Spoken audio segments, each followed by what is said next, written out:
Polres Aceh Utara menerima 2 pucuk senjata api sisa konflik dari seorang warga di wilayah tersebut.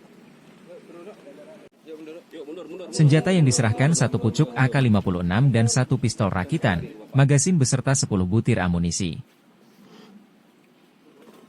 Kapolres Aceh Utara AKBP Nanang Indra Bakti mengatakan, penyerahan senjata api bermula dari informasi intelijen yang menyebutkan ada seorang masyarakat di Kecamatan Langkahan yang masih menyimpan senjata api sisa konflik Aceh.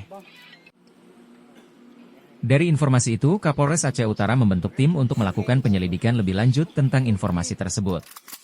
Warga itu kemudian menyerahkan senjata api kepada tim Satintelkam dan pada Senin 21 Oktober, senjata tersebut diserahkan ke Polres Aceh Utara. Kapolres mengimbau kepada masyarakat untuk mendukung pelaksanaan Pilkada serentak 2024 dan sama-sama menjaga Kamtibmas di wilayah hukum Polres Aceh Utara agar aman, damai dan kondusif.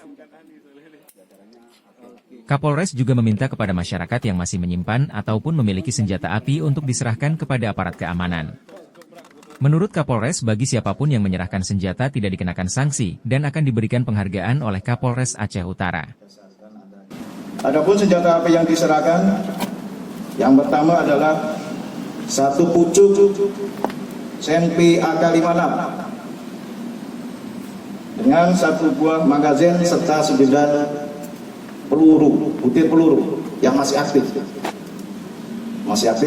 Rekan-rekan media saksikan.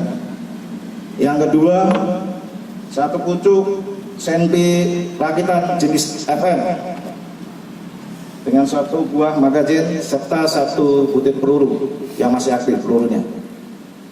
Untuk himbauan kepada masyarakat Aceh Utara, ya.